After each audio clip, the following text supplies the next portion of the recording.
இட்லி தோசைக்கு செய்யக்கூடிய 2 விதமான அட்டகாசமான சுவையில் சைட் டிஷ் தாங்க பார்க்க போகிறோம். ஒரு ஹோட்டல் ஸ்டைல் சாம்பார் ரெசிபி, இன்னொன்று ஹோட்டல் ஸ்டைலில் தக்காளி குருமா. சூப்பர் டேஸ்டியாக இருக்கும். ரெண்டுமே என்னோடய ஃபேவரட்டான ரெசிபிங்க. மிஸ் பண்ணாமல் நீங்களும் ட்ரை பண்ணி பாருங்கள். இன்றைக்கி வீடியோக்கு ஒரு லைக் மட்டும் கொடுத்துட்டு வாங்க. எப்படி செய்யுதுன்னு பார்க்கலாம். முதல்ல சாம்பார் ரெசிபி எப்படி செய்யுதுன்னு பார்க்கலாம். குக்கரில் 1 கப் அளவுக்கு துவரம்பருப்பு, 2 டேபிள் ஸ்பூன் பாசிப்பருப்பு சேர்த்துக்கோங்க. இப்போ இதில் தண்ணி ஊற்றி ஒரு 2 தடவை வாஷ் பண்ணி எடுத்துக்கோங்க. இப்போ இதில் தேவையான அளவுக்கு தண்ணி சேர்த்துக்கோங்க. நான் ஒரு 3 கப் அளவுக்கு தண்ணி சேர்த்துருக்கேன். இதில் ஒரு 1/4 டீஸ்பூன் அளவுக்கு மஞ்சள் தூள், 1/4 டீஸ்பூன் பெருங்காயத்தூள் சேர்த்து நல்லா கலந்து விட்டுருங்க. இப்போ குக்கர் மூடி வச்சிடலாம். ஒரு 4லேருந்து 5 விசில் வரட்டும். அப்போ தான் பருப்பு நல்லா குழஞ்சி வெந்து வரும். இப்போ பருப்பு பாருங்கள் நல்லா வெந்து வந்திருக்கு. மற்ற இல்லை மேஷர் வச்சு இது போல் லேசாக மசிச்சு விட்டுக்கோங்க. இப்போ ஒரு மிக்சர் ஜாரில் 2 பழுத்த தக்காளி சேர்த்துக்கோங்க அரிஞ்சிட்டு. கூடவே 6 வரமிளகாய் சேர்த்துக்கோங்க, 1/2 டீஸ்பூன் சீரகம், 6 பல் பூண்டு சேர்த்துக்கோங்க. சேர்த்துட்டு தண்ணி எதுவும் சேர்க்காமல் முதல்ல இதை நல்லா கொரப்பாக அரைச்சி எடுத்துக்கோங்க. பாருங்கள் இந்த அளவுக்கு நல்ல மையாக அரைச்சி எடுத்து வச்சுக்கோங்க. இப்போ 2 பெரிய சைஸ் வெங்காயத்தை இது போல் இலையாக நீட்டாக கட் பண்ணி தனித்தனியாக பிரித்து எடுத்து வச்சுக்கோங்க. இப்போ தாளிச்சிக்கலாம். 3 டேபிள் ஸ்பூன் எண்ணெய் சேர்த்துக்கோங்க. கடாயில் எண்ணெய் சூடானதும் 1/2 டீஸ்பூன் சீரகம், 1/2 டீஸ்பூன் கடுகு, 3 வரமிளகாயை இது போல் கிள்ளிட்டு சேர்த்துக்கோங்க. இது கூடவே 2 கொத்து கருவேப்பிலையும் சேர்த்துட்டு அரிஞ்சு வச்சுருக்க வெங்காயத்தை சேர்த்துக்கோங்க. இப்போ மீடியம் ஃப்ளேமில் வச்சுட்டு வெங்காயத்தை நல்லா வதக்கி விடுங்க. லேசாக கண்ணாடி பதம் வர வரைக்கும் வெங்காயத்தை வதக்கிக்கலாம். இப்போ இந்த சாம்பாருக்கு தேவையான அளவுக்கு உப்பு சேர்த்துக்கோங்க. நான் 1 டீஸ்பூன் அளவுக்கு சேர்த்துருக்கேன்.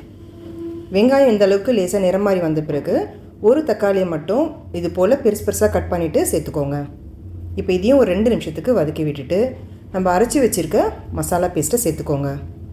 இப்போ இது நல்லா ஒரு 2 நிமிஷத்துக்கு கைவிடாமல் நல்லா வதக்கி விட்டுக்கோங்க. இப்போ 1 டீஸ்பூன் அளவுக்கு மல்லித்தூள், 1/4 டீஸ்பூன் வெறுமிளகாய் தூள் சேர்த்துட்டு நல்லா கலந்து விட்டுக்கோங்க. நான் சேர்த்துருக்க காரம் சரியாக இருக்குங்க. இதே அளவில் நீங்கள் செய்யுங்க. இதுக்கு மேலே அதிகமாக சேர்த்துட வேண்டாம். இப்போ 1/4 கப் அளவுக்கு திக்கான புளிக்கரைசல் சேர்த்துக்கோங்க. சேர்த்துட்டு ஒரு முறை நல்லா இதை கலந்து கொடுத்துக்கோங்க.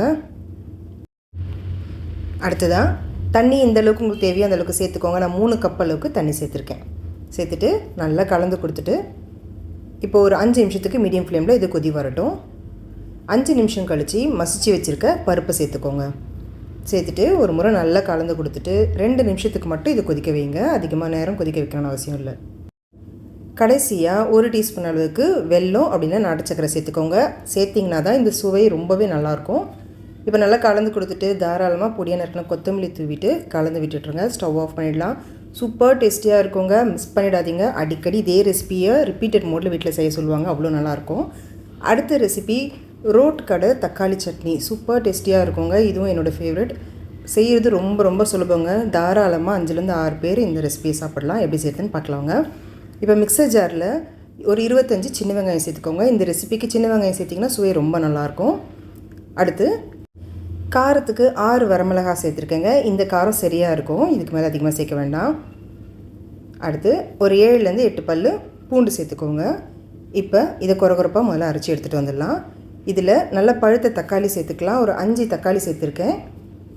இது போல் பெருசாக நறுக்கிட்டு சேர்த்துக்கோங்க. இப்போ இதை நல்லா மையாக அரைச்சி எடுத்துகிட்டு வந்துடலாம். பாருங்கள் இந்த அளவுக்கு நல்லா ஸ்மூத் பேஸ்ட்டாக இருக்கணும். இப்போ இது இருக்கட்டும். இப்போ தாளிப்பு கொடுத்துக்கலாம். கடாயில் 2லேருந்து 3 டீஸ்பூன் அளவுக்கு எண்ணெய் சேர்த்துக்கோங்க. எண்ணெய் சூடானதும் 1/2 டீஸ்பூன் கடுகு, 1/2 டீஸ்பூன் உளுத்தம்பருப்பு, 1/2 டீஸ்பூன் சீரகம். கடுகு சீரகம் எல்லாம் நல்லா பொரிஞ்சு வந்த பிறகு கொஞ்சம் கருவேப்பிலை சேர்த்துருங்க. அடுத்து அரைச்சி வச்சுருக்க வெங்காய பேஸ்ட்டை சேர்த்துடலாம். இப்போ 3/4 டீஸ்பூன் அளவுக்கு உப்பு சேர்த்துருக்கேன். உங்களுக்கு எந்த அளவுக்கு தேவையோ அந்தளவுக்கு நீங்கள் சேர்த்துட்டு நல்லா கலந்து கொடுத்துருங்க. ஒரு 3லேருந்து 4 நிமிஷத்துக்கு மீடியம் ஃப்ளேம்லேயே இது நல்லா வேகட்டும். நல்லா எண்ணெய் பிரிஞ்சு வரும். அந்த பதத்தும் வர வரைக்கும் இது நல்லா வேக வச்சுக்கோங்க. பாருங்கள் ஒரு 4 நிமிஷம் இது நல்லா வெந்துடுச்சு. எண்ணெய் லேசாக பிரிஞ்சு வந்திருக்கு. இப்போ ஒரு முறை இதை நல்லா கலந்து கொடுத்துக்கோங்க. இப்போ ரெசிபிக்கு தேவையான அளவுக்கு தண்ணி சேர்த்துக்கலாம். நான் ஒரு 250 ml அளவுக்கு தண்ணி சேர்த்துருக்கேன்.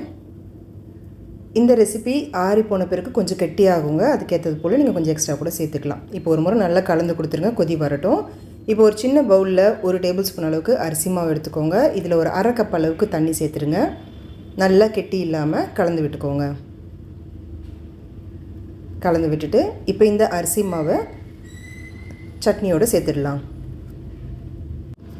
சேர்த்த பிறகு 1 நிமிஷத்துக்கு நல்லா கைவிடாமல் முதல்ல கலந்து கொடுத்துருங்க. அதுக்கப்புறம் 3லேருந்து 4 நிமிஷத்துக்கு மீடியம் ஃப்ளேமில் நல்லா கொதி வரட்டும். இது கொதி வரும்போது நல்ல ஒரு திக்கான பதத்துக்கு மாறி வருங்க. உங்களுக்கு பார்க்கும்போதே தெரியும், நல்ல திக்கான கன்சிஸ்டன்சியில் இட்லி தோசைக்கெலாம் இது பர்ஃபெக்டான பதத்தில் இருக்கும். இப்போ கடைசியாக நல்லா பொடியான இருக்குன்னா கொத்தமல்லி தூவிட்டு ஸ்டவ் ஆஃப் பண்ணிடலாம். அவ்வளோதாங்க, அவ்வளோ சூப்பர் டேஸ்டியாக அது இருக்கும். மிஸ் பண்ணாமல் நீங்கள் இன்றைக்கி இது ட்ரை பண்ணி பாருங்கள். 2 ரெசிப்பியில் உங்களுக்கு எந்த ரெசிபி ரொம்ப பிடிச்சிருக்குன்னு எனக்கு கமெண்ட் செக்ஷனில் சொல்லுங்கள். ட்ரை பண்ணி பார்த்துட்டு எப்படி இருந்துச்சுன்னு சொல்லுங்கள். வீடியோ பிடிச்சிருந்துச்சுன்னா வீடியோக்கு ஒரு லைக் கொடுத்துட்டு ஃப்ரெண்ட்ஸ் ஃபேமிலி எல்லாருக்கும் இந்த வீடியோவை ஷேர் பண்ணி விட்டுருங்க. Thank you friends.